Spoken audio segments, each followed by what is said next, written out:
just fine. It was just, oh yeah, okay, sorry. All right, we're going live in three, two, one. Take it away. Hello and welcome to a Christmas glitch point. Ooh. Woo, little change in the startup there. I put some bells on that. Um, but yeah, it is just days away from the big holiday. Santa watching Christmas movies, crappy Christmas Tim Allen movies. Oh, the Uh, best. the best, right? The Actually, I watched best. Arnold last night, Jungle All Oh, the Way. Uh, nice. yeah, it was actually pretty good. With Sinbad, I was like, I totally forgot that guy even existed. Oh yeah, shit. Haven't Yeah, seen him in a remember while. Sinbad was a thing? Yes, I forgot. Like you've unlocked a memory, but yeah. Yeah.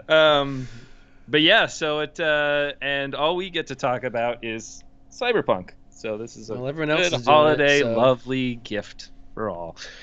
Um, yeah, I don't know if you. I mean, we might as well just start into this because it's pretty much all that the people are reporting in the news. And the funny thing is I thought there would be two sides to this, and maybe there is.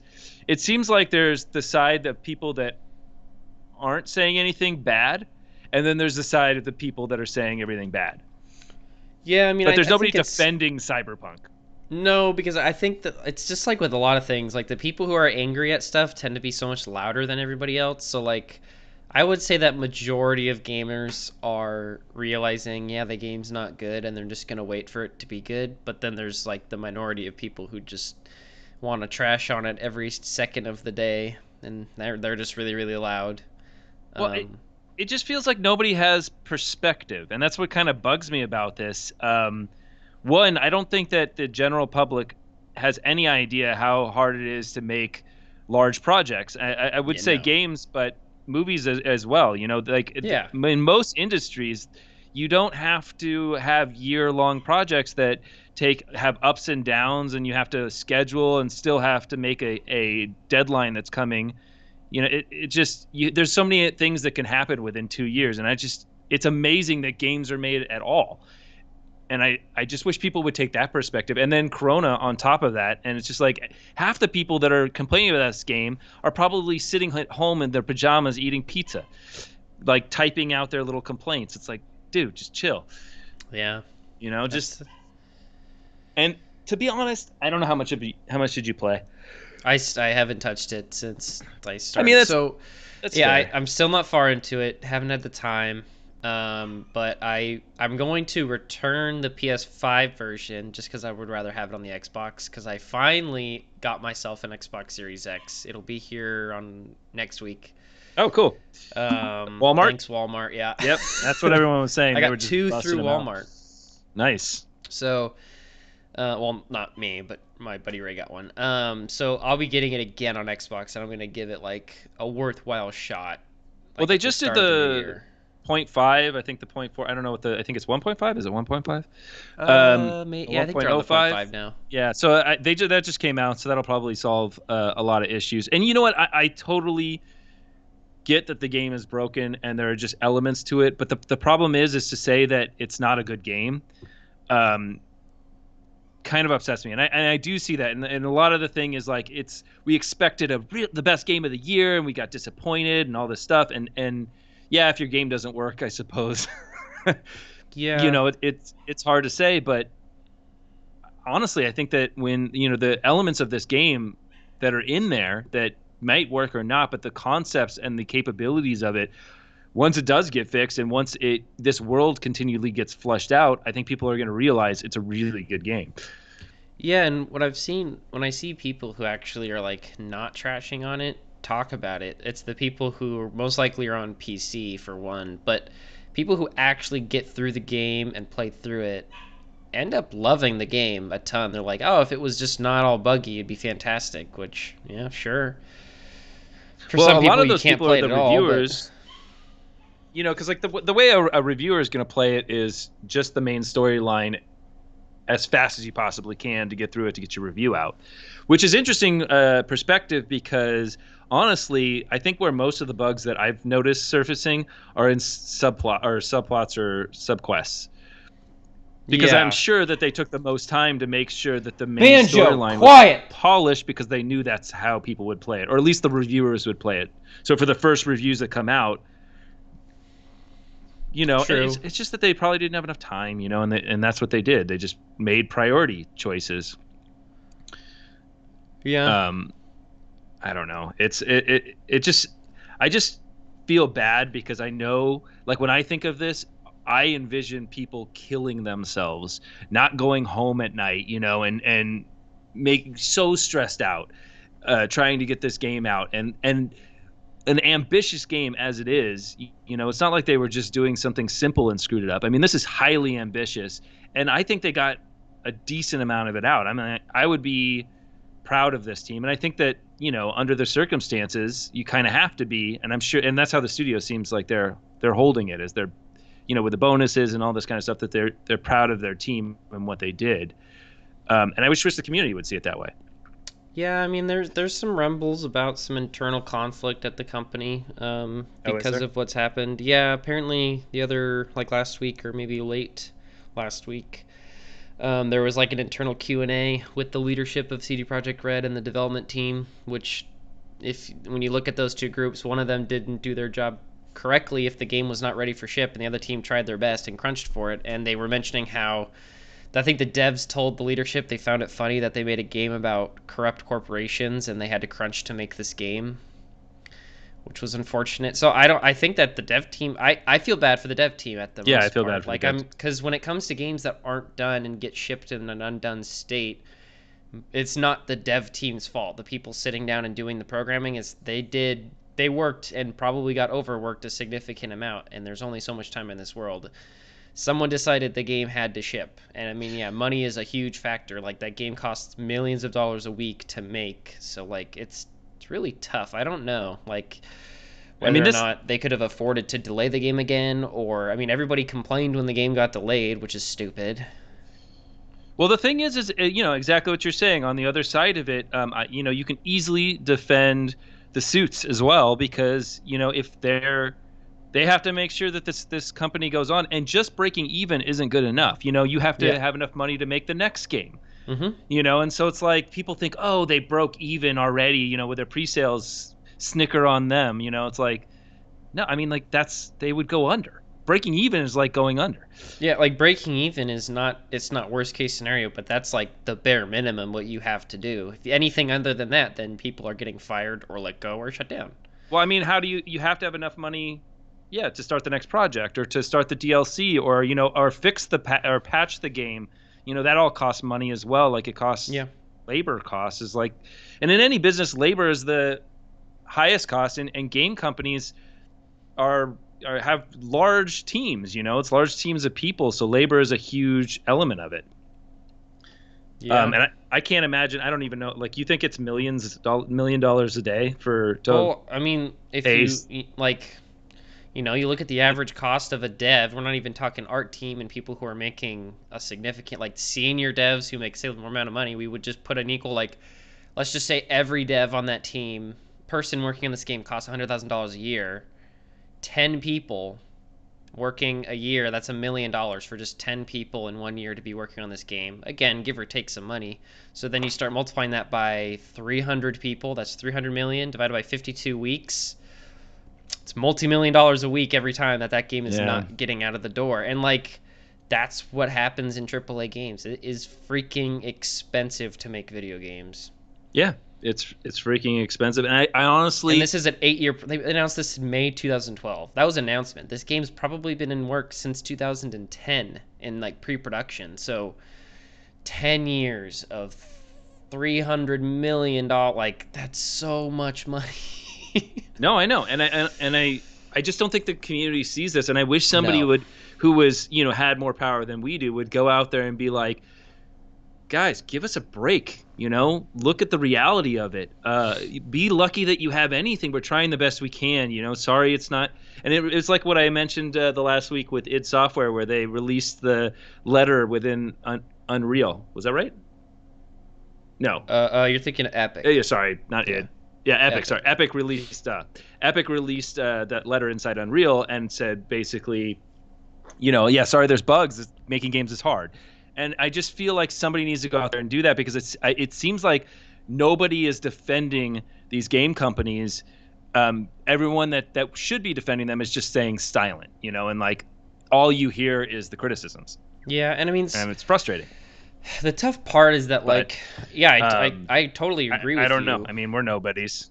Yeah, we're nobodies, and I totally agree with you. It's just like I think it's because we got through like the early 2010s when games were getting shipped like Assassin's Creed Unity that were just like broken, and it's like this isn't how games has always been. Games are always been hard to make, but we weren't shipping broken games at one point in this industry, and then all of a sudden we were, and then it seemed like we went away for a while, and this is like the first game that really shipped. Like, we've had the outrage of monetization in games, which is a completely different subject, but this is like the first Yeah. game to ship broke since probably like 2014 or 15. Like Master Chief Collection, that was like probably one of the last ones that really just fucked up everything, and everyone was like, this is unacceptable, and everyone just kind of took a step back and said, yeah, let's take more time.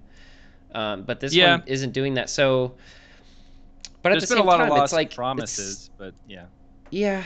But I mean, with this, it's CD Projekt Red, so like, part of me is want to say, yeah, they maybe should have delayed it again. We all should have dealt with it. But I understand they needed to make money. So at the same time, it's like I kind of understand. Okay, ship it. The game is 80% functional. Like, people will get through, and it's kind of like when new tech releases. Like, it's completely different genre than video games, but like when new tech releases, a lot of people say don't buy the first gen of a product because that product is going to have issues, and then the next gen of that version will be better, which games shouldn't do that. We shouldn't be shipping day one patches that are fixing the game. But I mean, I don't know, because the size of these games are ridiculous.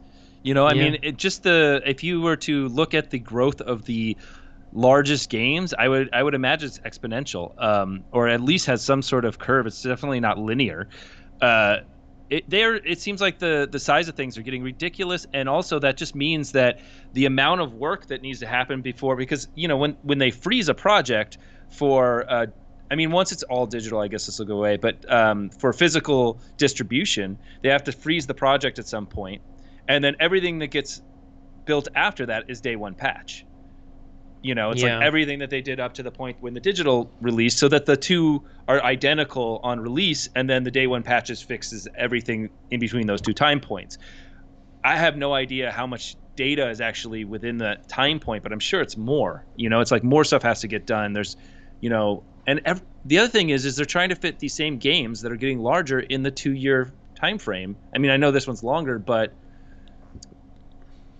I don't know. I think that we've talked about this a little bit, where there's probably a upper limit where risk becomes too high when a game takes too long to make. So like, yeah, because if you have 4 years of building a game, then that's 4 years that you have to account for the amount of money you have to earn back, and that's just a lot of money. It's just yeah. very risky. So they're probably they discuss it on the financial team or the financial side of things about like how long can we actually have this project go until it's too risky, or we might not make back what we put into it. And we've seen this with other games where they go too long and it just is a disaster. Yeah, and I mean, I think that just on top of community doesn't understand what it takes to make video games on like a grand scale. Like, we're still a young industry, and we're all still kind of figuring out how to. A lot of studios are trying to figure out how to make games, and like game development has changed so much, especially in the last decade, and like they're getting closer and closer to movies, which has a completely different production scheme. And it's kind of sad that when you look at the history of the games industry, when games don't do well, the people who are at fault, which most of the time it's at the planning level of someone didn't plan it correctly or pre-production didn't last long enough, like lots of problems in the higher ups, and then the people who get blamed and fired are the devs. And we see that with like when Blizzard had just shit years, instead of firing their CEO and blaming the dude making big decisions, they fired 600 employees that were probably like just making art assets to make the game better. Like, Yeah. the industry's not really perfect. Some studios are better than others, and I don't know how much communication goes around. And it's also like one studio can be like, this is how we made our game, but like they're making completely different game, which is completely different development. Like, yeah, at the end of the day, games are hard. Yeah. Well, And and I think that what a lot of games that we see that we're like so amazed at have used the same engine. And I think with this particular project that it's, yes, they're using the same engine. We did discuss that. But I think that the way that they're using that engine is so that drastically different that it would have taken a lot of rebuild to make it work for this purpose. yeah, I this was an annoyance that I saw on Twitter. It was a video comparing Grand Theft Auto 5 to Cyberpunk and just the different levels of detail. And it was like in Cyberpunk, you could shoot a car tire and it didn't have any effect, and you could shoot the water and it wouldn't splash or anything like that. And like these small details that in Grand Theft Auto, of course you could do that. But it's upsetting because you don't realize like it's just that's completely unfair to CD Projekt Red to compare those two engines or games, because Grand Theft Auto has probably used the same skeletal engine since Grand Theft Auto San Andreas Yeah. probably. And they're using the same engine that The Witcher was made of, and they made it into a first-person shooter engine, which like good God, I wouldn't want to work on that. That sounds awful. Like, fuck. And you can tell, like, of course they didn't have time to figure out how to do all these little tiny details that Grand Theft Auto was just like, they've gotten their engine to a point where the engine's built for that type of simulation of let's do this tiny little thing, and CD Projekt Red is just trying to get the freaking FOV to rock properly compared to their old 3D models where up close details in a third person game don't matter Yeah.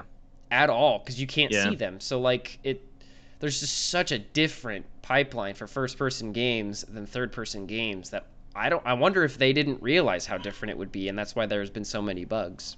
Well, the other thing is and I think that we Banjo, have a quiet. unique capability to understand this because we've made games in the Yeah. past.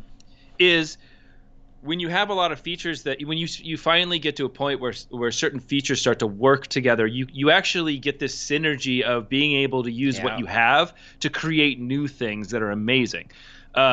When you're moving a project from one engine that's been doing that for a while to a different engine, everything that you go to probably doesn't work the way you want it to. So it's like it's got to be really frustrating because you're like, oh well, can't we just use that? Well, not really, because that was kind of it works 70% of the way you want it to work.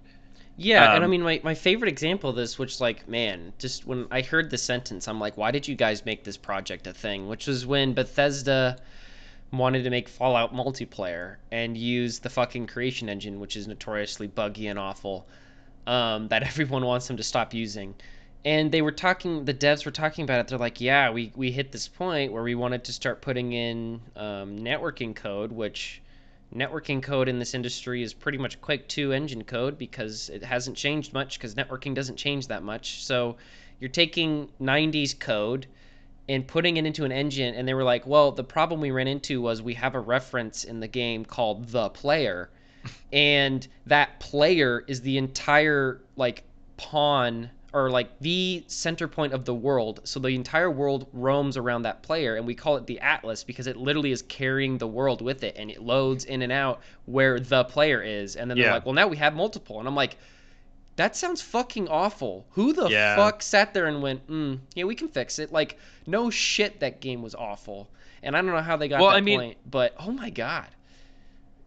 it's very much what the reason why they say that if you're going to do networking games, you have to have networking in your head at the beginning because Yeah. it also comes out. I mean, basically, what networking comes down to is reducing how much data you're sending through a packet, which is basically the smallest information point. I know you know this, but I'm just telling you the No, it's all smallest good. information that you can send over the LAN or Yeah. over the network wherever you're sending it, but because you want to reduce the data, so a lot of the techniques that you may use might be different than you might think, just to be able to reduce how much data you're sending to make it sure it's quick and responsive. And it comes down to like even how you're packing your data, and like it, it's a nightmare to try to refix that because it comes down to how you structure your entire engine. Yeah, and like that, it And wasn't. I'm not saying that yeah. Bethesda's decision to make the Atlas a thing that was probably genius. It is genius because Mm, there's only one player. Like, oh, of course they yeah. did that. It's just like that's those type of problems. I'm sure was the first 5 years of development on CD Projekt Red on the technical team standpoint of okay, how do we make this different? and not a completely like it's kind of crazy that they even called it the Red Engine, but I'm assuming that probably means they're trying to maybe make more first person games. I don't know. I Well, don't. Can you do third person in Cyberpunk? Is that an option? I not don't that think I so. know of. I mean, obviously, with mods or whatever people will be able to do, I'm sure there will be a way to do it eventually. But Yeah, because I know you can see your feet, which means they're loading in the 3D model, which yeah, I love when games do that. That's like the first thing I do in a first person shooter is I look down. If I can see my feet, I'm happy.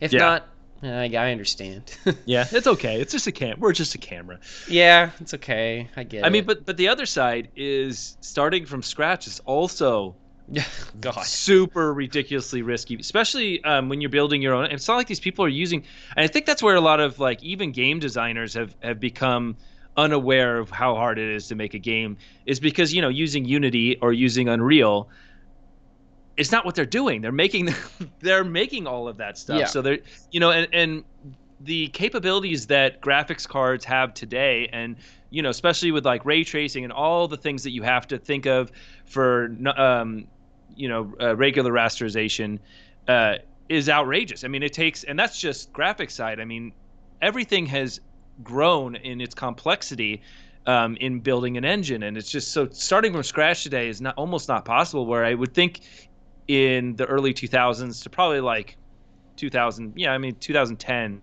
it was probably possible. But I then from that mean, point on, it I would got say that we haven't had I don't think any studio, maybe not, but I would say 99% of studios has not written like main.cpp, like the engine, like they have not started an engine since the late 90s. Maybe. yeah. Because there's no point. Like there's always Well, I think something. Like I mean, it would take a Titanfall, long time. Modern Warfare, all of the new Call of Duties, they're It was still Frost, using right? engine from Quake. No. Oh, it was Quake. So yeah, Frostbite. I don't know when that was built, but that was built from Dice, and then Dice didn't have the Frostbite all the time. So like Frostbite is just what Dice eventually turned their engine into. So Wait, what did they build Titanfall it off of? used the Quake engine? They I didn't use mean, because no, I they probably have their own version of it, but I guarantee you it's based off the Quake engine because those devs came from Call of Duty, and Call of yeah, Duty they came from used the Call of Duty. Quake engine. Like everything has Oh, some okay. sort of Yeah, thing. Like especially with first-person shooters, that's right. That's right. so much code has been shared, and like even Halo, they're claiming, oh, we have a new slip space engine. It's not a new engine. They've rewrote their graphics engine, I'm sure, but it's not like they sat down and were like, ground up, let's do this. They just built off of the Blam engine from early 2000, which that one probably was ground up. And same with Destiny. Destiny's definitely based off of the old Halo engine, but they modified it heavily. But I mean, there's still remnants of like one of my favorite is the physics of Destiny and Halo are so similar in terms of you can punch each other. Some game engines that's just not possible to punch and kill each other. But Destiny is all or Bungie's games have always done that because someone decided that physics was going to be handled a certain way, which allowed that to happen, and then they just carried it through because why would you rewrite that part of the physics? It's fine. Or that guy doesn't work there anymore. Or that guy, yeah, they're like sitting there like, well, fuck that guy, but we ain't gonna fix it. Yeah, like that's totally possible. And like, as much as I bash on the creation engine as everybody else does, Bethesda's never gonna not use the creation engine. They might call it something else, but the creation engine will always be there. And hopefully they rewrite good portions of it because there are some dated functions in there, and the game probably could run a lot better if they use a different engine. But Well, and the other thing is like when we talk about these versatile, I mean, the difference between a versatile engine and a direct engine, yeah, which is a term I don't think it's called a direct engine, no, who knows what they're called? but But I yeah, understand what you're but like saying. I know you. So basically, a versatile engine would allow you to make different types of games so that you get your Unreal and you get your Unity, which are very versatile in what they're able to do, and that takes so long to create Yeah. well. And they still have downfalls that, you're just not going to be able to do very well within those engines because of the way that they've been designed in their history.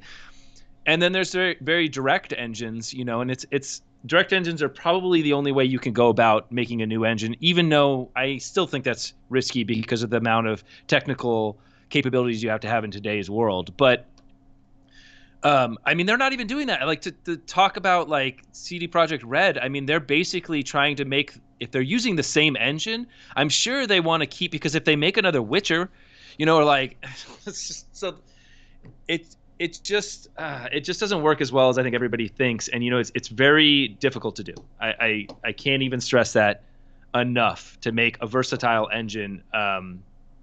Yeah, and I mean the other big part of game development, and when you specifically around engines, is it's not just writing code that makes the player move. There's the other entire part of an engine, which is almost as important. Oh, it is as important, which is the actual like content creation side and like what it takes for a designer to make a level inside of your engine. Like that's a completely different team entirely working on that part of the engine, and that was what when 343 talked about some of the issues they've had since Halo 4. Um, that was the issue was the Halo engine has never been an engine for artists and designers to work in. It's been like a hell to work in, and that was one big that they said that the Slipspace engine, which again pretty much same engine, just new features on it. They worked really hard to make that pipeline better, and Destiny had this problem too where it took with the I hope they have fixed it by then, I guarantee, but when the first Destiny was launching, if they wanted to move a rock it would take a whole day. They'd have to move Yeah. the rock, and then they'd have to do all these things to get it to load in and check it in and all this stuff. And it's like, holy shit! So who knows what the red engine looks like to work with? And that is exactly a great. I mean, that's a great point. That's very an element of direct engines. When because it's in direct. If you're developing a direct engine, the idea of it is if we don't need it, we're not going to build it. We don't build Yeah. it until we need it. So it's an entirely different. Where the other side is we build everything and we hope to make a great environment for our artists to be able to build whatever they want and be creatively adapt. In this within this engine. There's just two different philosophies, and I think a lot of the old school companies came up because they were technically based. Back in the day where you didn't really have. I mean, it wasn't an artist game or game developers. There weren't even game developers. It was very tech based. It's what we could get done. And how fast could we do it? And it was very direct. And Yeah, it's just and with direct engines, the term that we're using, like they're making a game on top of making an engine, and that's like the like unit. I mean, Unreal's special. Like the two big ones that are non-custom engines are Unreal and Unity. And Unity has a dedicated team to making the engine, and that's all they do. They don't make games. Other people yeah. do. Unreal and Epic, it's very interesting that they actually do make games as well as develop an engine.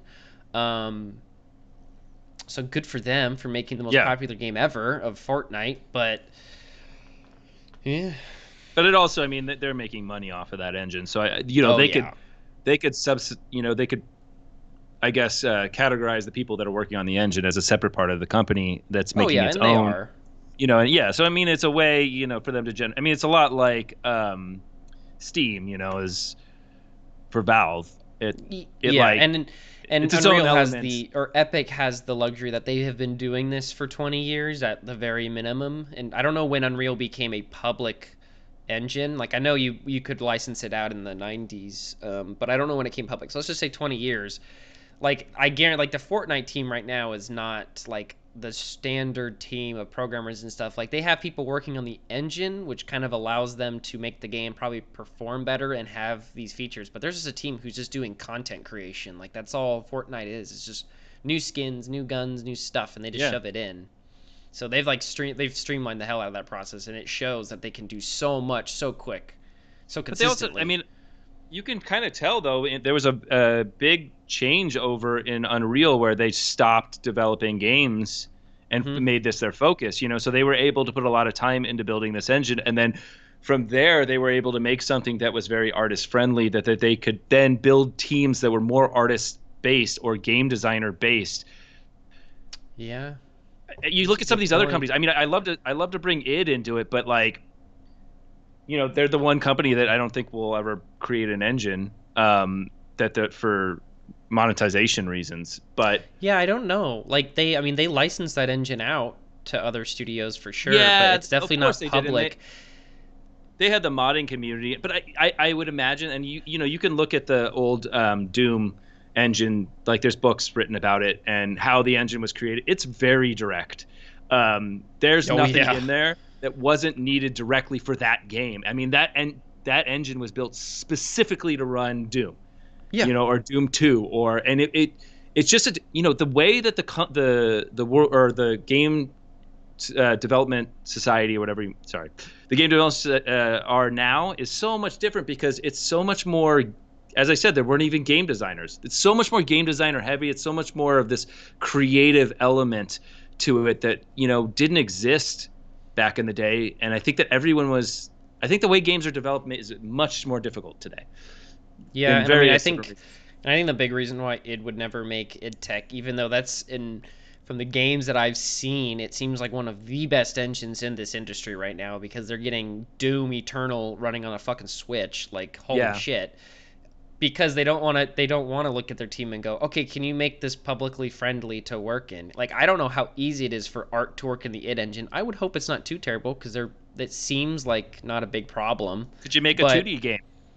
not no, like you can't. Like I know for a Yeah. fact you could. And I you know mean, what? They would probably bring them to maybe. their knees. Tell them Yeah. make a 2D game, and they'd be like, "Well, fuck, we haven't been doing that for." Yeah, exactly. Like they could probably pull it off cuz like with a couple things, but it's definitely not like they would lose out on so many features and they would just sit there like, "Oh, what a fucking waste of tech we're having here." Yeah, and I And that's mean, perfectly fine. the things it's like you just don't even realize, and I'm sure they could make it because they have 2D menu items and stuff that Yeah, they no, have to it's deal with. doable. It is doable. I'm just using it as an easy example, but there are things like that where like once you open that door, you start to go like, "Oh shit, we didn't design any of this for that type of game development." Yeah. And there are a lot of categories that are like that. I mean, hell, make a fighting game, or like these are all just take unique mechanics, or a driving game, or like that's really difficult to do.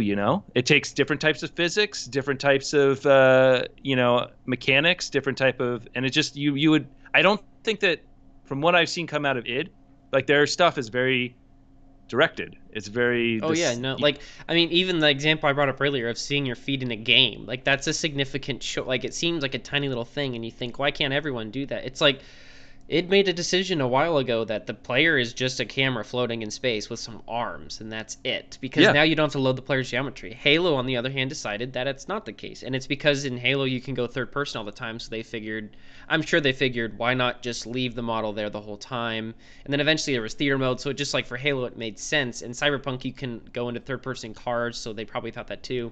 And I mean, Doom, you see the Doom guy, but like the second you see Doom guy, it's because they pulled off a load of really quickly. So and it's yeah. all those tiny little optimizations. Yeah, that's why it won't.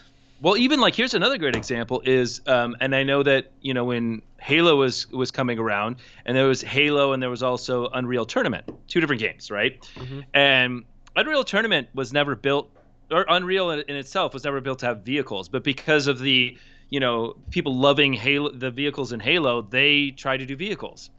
They were terrible. I felt like they were. People liked them, but I thought they were terrible. They were just like slidey, crappy pieces of shit. And like they even tried to do like air combat too, which I thought was also terrible. Like all this stuff that they tried to throw in, and it was like it just wasn't built from the beginning. It just, and so it felt like the rest of the game, which I love. The movement style in the rest of the game was perfect for Twitch shooting. And it was great, but driving isn't Twitch shooting. Yeah, and I mean, I noticed that like that was one of my main concerns with going into Cyberpunk was like I was wondering, is this gonna feel good or is it gonna feel like someone's first attempt at a first person shooter? And sometimes it did feel that way, and I feel I'm just spoiled from Doom and Halo, which like you just have the bare bones like look, acceleration, dead zones, all these little tiny Yeah. settings that are dug so deep in code you would never. I mean, some of them are like in the UI, but even then, things you see in UI are not directly one to what the engine's doing. Like if you adjust the sensitivity in a game, it's not like that is the be all end all sensitivity. There's a ton of little things they're doing in the background that you don't even notice. These Yeah, are I just mean, then scaling things. fine So like, tuning, right? yeah, id they are the best at this. And even when they made Rage, they didn't make Rage. They told Avalanche to make Rage. They gave them, and then they went to their studio and they helped them with the first person player controller. Specifically that part of the game. They're like, we know what we're doing. But We it will help wasn't. you Was build it in the this same out. engine? No, it was in Avalanche's engine So yeah, that's what I because thought. Okay. Avalanche's engine was built for open world games with vehicles in it. And Yes. id Tech's fucking not. Yeah. So, but then Wolfenstein used the id Tech engine because it's first person corridor shooter. It's like, oh, perfect. Yeah, and I think that people think that it's like, oh, they're just a game company, they could do whatever, it's like Yeah, they can anything, just they should do be it. able to do whatever they want, and there's just all this. It's what we call in the industry is tech debt. I mean, like there's just, I mean, it's a little bit different, but I suppose when Yeah. you do get tech debt when you are changing from one thing to another because there's just all these things now you have to do in order to make that change, and I'd still refer that to tech debt. Yeah, for Um, sure. but yeah, no, it's I don't know.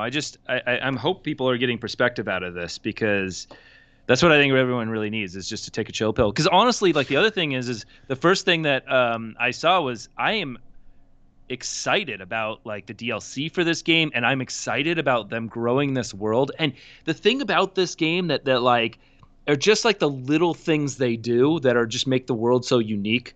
Like I just read an article. I didn't even know this. Kojima's in the game. Did you Oh, know that? no.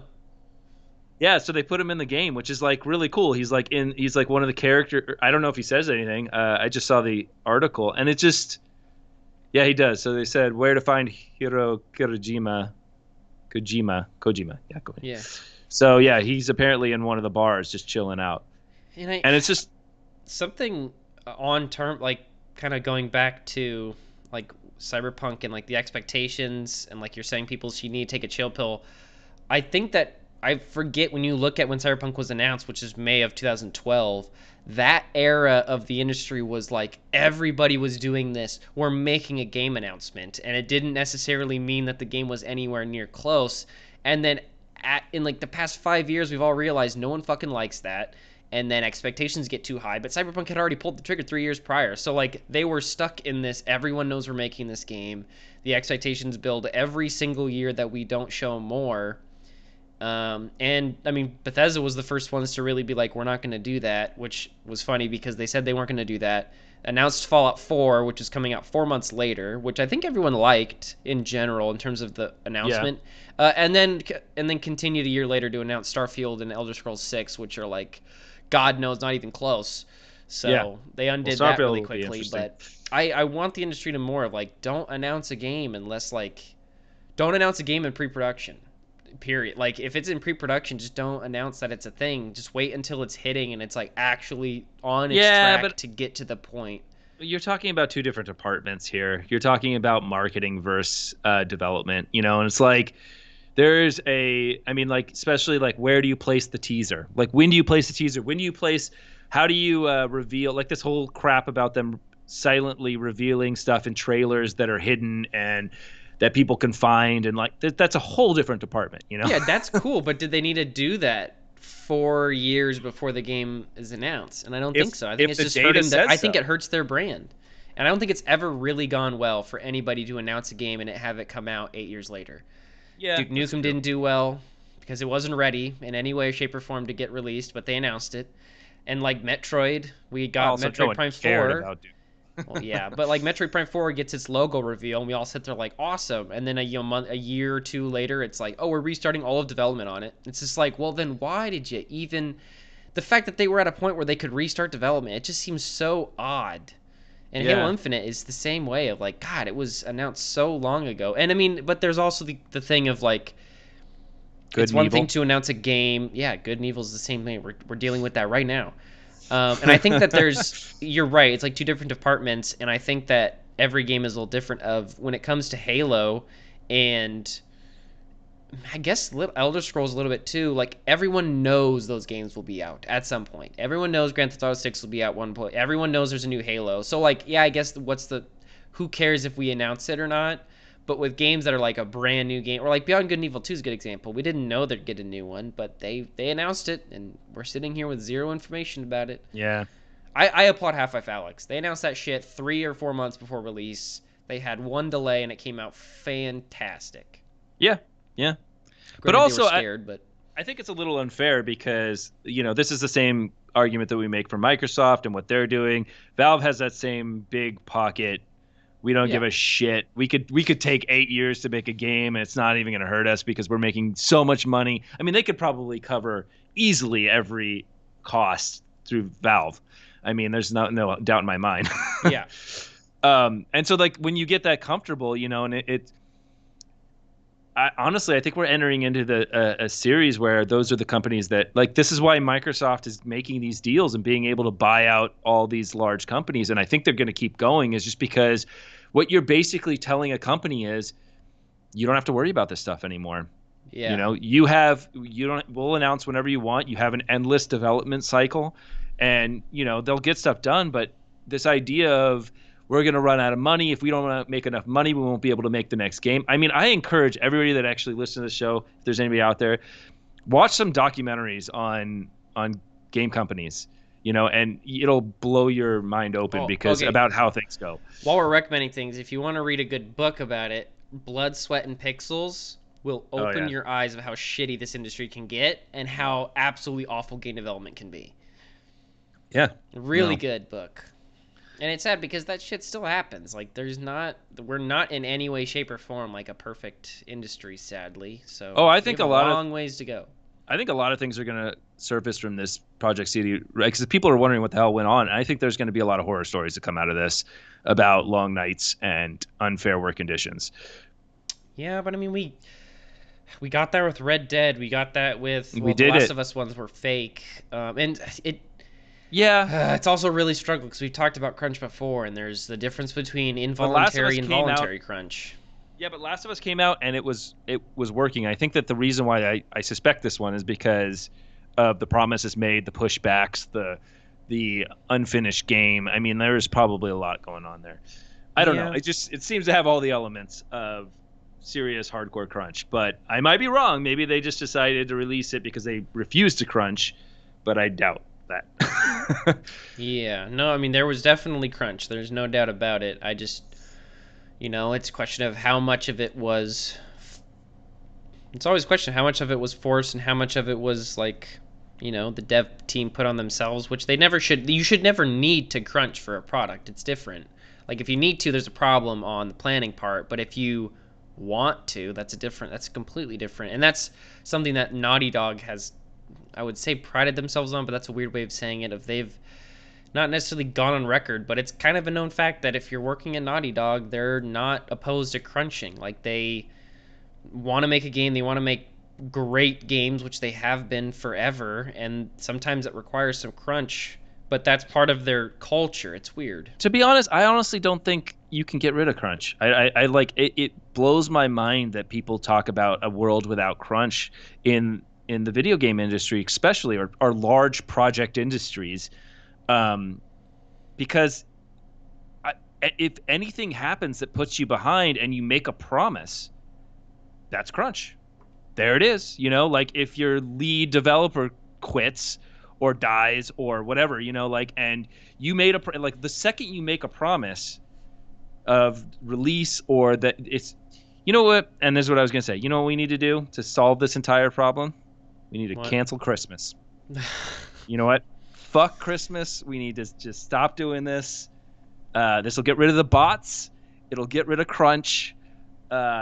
Yeah, we should just stop doing this whole Christmas thing. I think it would be perfect.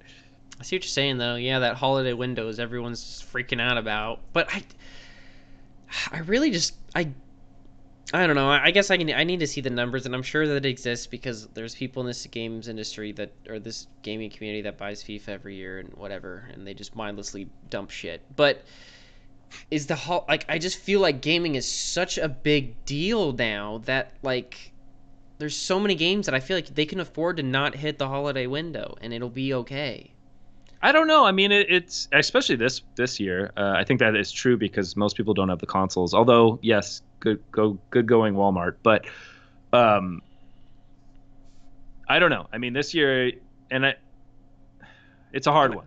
A new and console especially launch is a with hard one. just with the way digital games are, like I feel like that the holiday there might be an upsell during the holidays for sure. I just feel like it's not as make or break as it used to be in this industry. Like if you don't hit the game in that window, I do. yeah, you do. I think if you were to drop Cyberpunk in January, it wouldn't make as much. Well, they were going to. They were going to drop it in April. That was the No, original release. oh, was it really? Yeah, it was I going to don't be think they would. April. They I said don't think fuck they the would make as holidays. much. But it's dude. Yeah, I think it would have. It's Cyberpunk. Like everyone, it's just the same thing of like everyone was gonna buy that game regardless of what was gonna happen. The refund thing, which we haven't even talked about, surprisingly, Yeah. is another thing. But I mean, look at Animal Crossing. I mean, they were lucky to drop at the beginning of a pandemic, but like Zelda released in March and blew out. Everyone had that thing. You keep Switch came using out that in example March. though. That's not fair because there was nothing else on the Switch and it was a new console launch that Well, yeah, but that's what I'm saying is even consoles are that way of like you got to hit the holiday or not. And the Switch said, "No, we'll release in March," and it sold out like instantaneously. I mean, it is kind of a perfect storm because even with this new console launch, the pandemic and everything that's going on, with CD Project Red, and they should have canceled the fucking PS4 and the Xbox S. They should have canceled those games. They should, if they were that bad, they should. And I know why they kept them. I get it because there weren't enough consoles out and they needed to make their money back. But that's just a disaster. Okay, actually, that's a good point. Then we're gonna segue into this refund thing because that is my problem with this whole Yeah, it's Sony mine getting too. pissed off at Cyberpunk and removing their game for the PlayStation Store. The whole giving refunds, whatever. Like I get that. I'm You glad kind of that have CD to, Projekt right? Red said we'll give you a refund for the game, and they even admitted we didn't show you what the game was gonna look like on the old gen consoles, and then we sold it to you. That's like this is borderline false advertising, so we're not gonna get sued here, which they might at some I don't know, but we're gonna give you refunds. And then I know that Xbox and Sony don't like doing refunds, especially on digital products, and I know Yeah, Xbox is like yes we'll give you a refund, and then Sony also said, fine, we'll give you a refund. But then they took the extra step and said, fuck you, we're taking it off the store, which is ridiculous. I don't know if it's taken off the PlayStation 5 store, which I'm like, is it a it different store is. than the PS4 store? I looked it up. It's It's off the both. PS5 store? Yeah, it's Okay, so both. they do It's have both one versions. store, Well, and that's shitty. they're taking it completely off, and they're providing refunds for both PS5 and 4. From what I read, I Yes. did very quick research, but one article specifically said that. So if I'm lying, they're lying.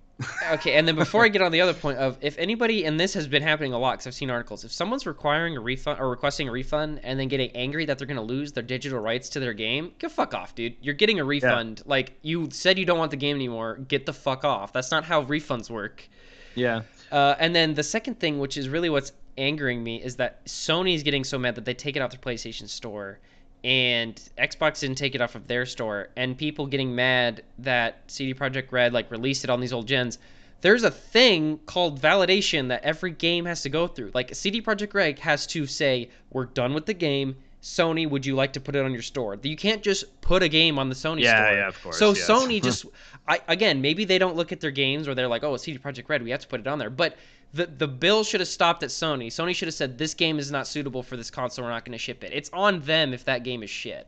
It just goes Yeah, back to but Nintendo's seal of approval back in the day. Like yeah, at the definitely. like if you're going to shove developers to do this long validation process which costs thousands of dollars to do, it's your duty to be like, "It's not good enough, don't release it." It's But here's, bullshit. I mean, this is the old refund game, right? That so many companies that aren't even digital companies used to play, and if it's the whole like if it doesn't work in 14 days, get your money back.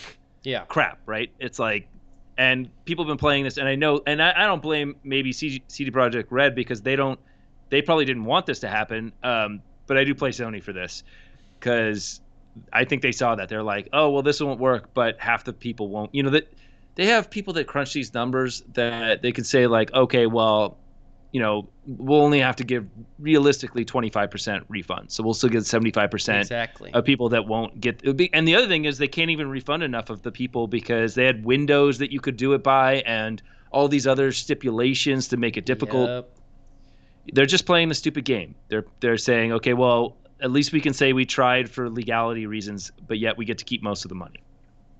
Yeah, and it's so dumb. And this fuck Best Buy for one. But this like I got Call of Duty and I tried to refund. I tried to get a refund for it. I'm like, okay, I don't want this game. It's not worth my money, so I'm gonna give it back. Which I haven't refunded a game in a long time because usually I'm like, well, I help the devs out. In this case, I'm like, I don't fucking care.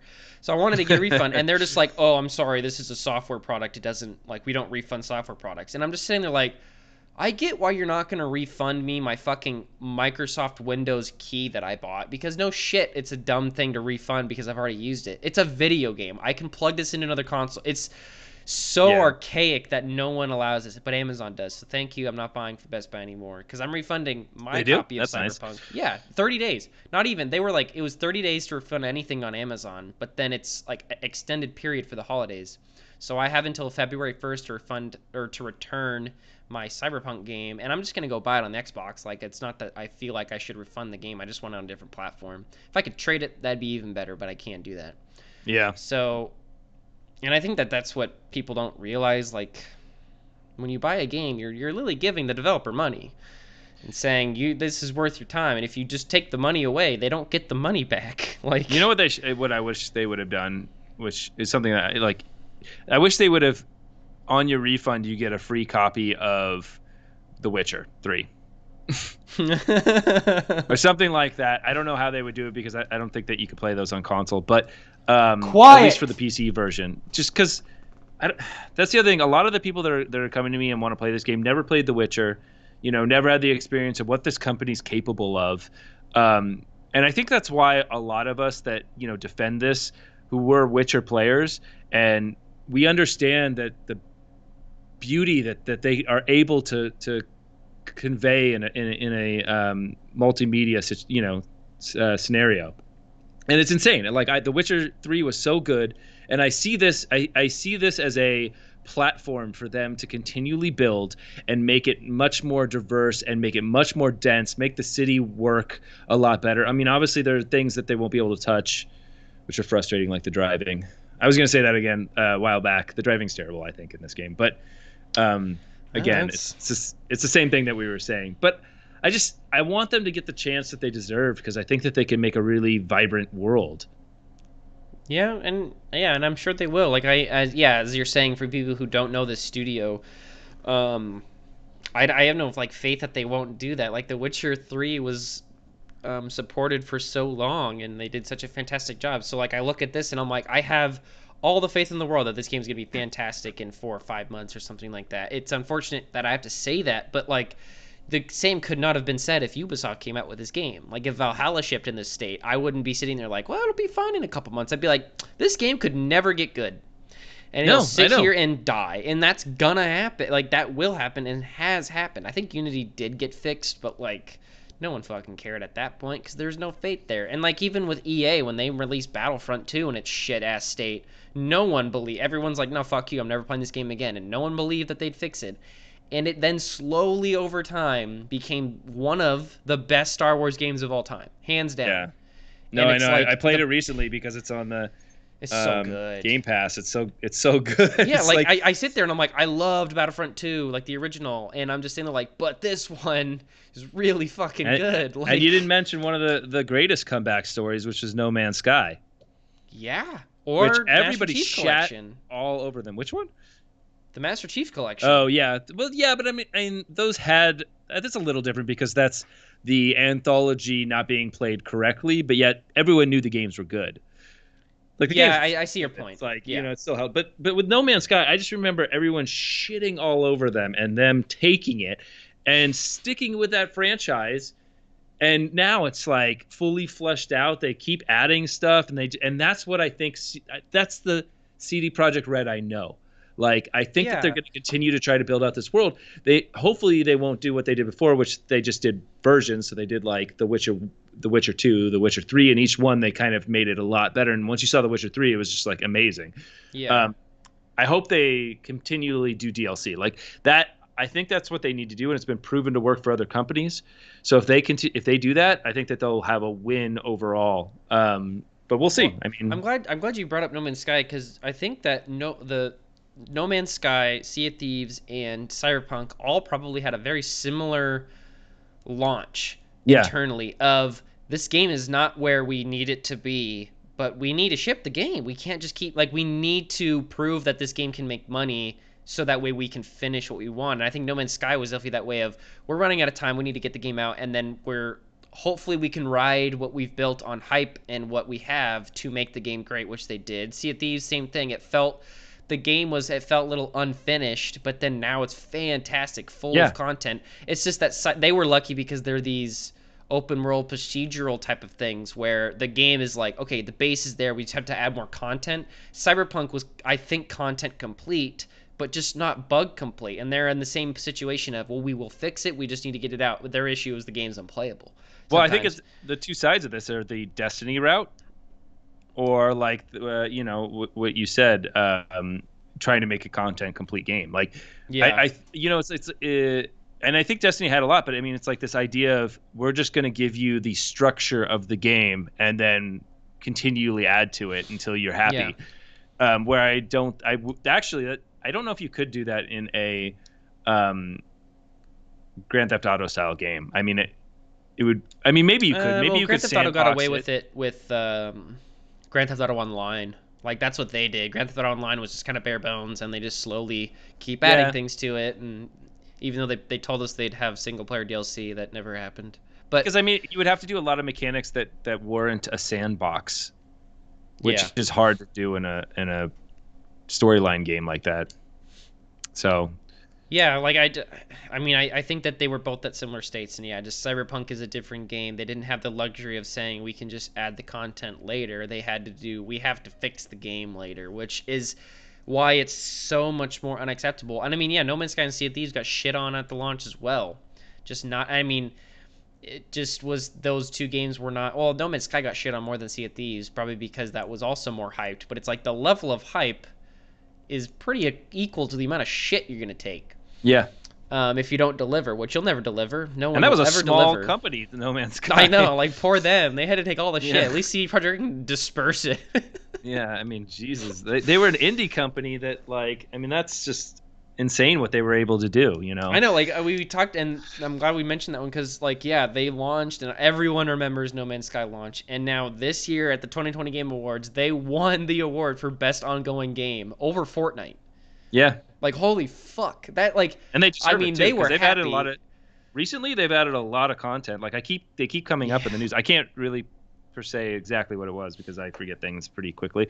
yeah, and I Um, haven't like I really want to play it. I just haven't. It's just not really my style of game. Well, I guess I enjoyed my time with it at launch, which was interesting. But it's nice. I played it about a year ago, and I think they had just added a huge pack of stuff that like for I don't even remember, but I think it yeah, I was think that like was their I think they called it the next update or something like that. It was like yeah. it was No Man's Sky 2 pretty much. Like it was the big like this is it, and yeah, it is. It's it.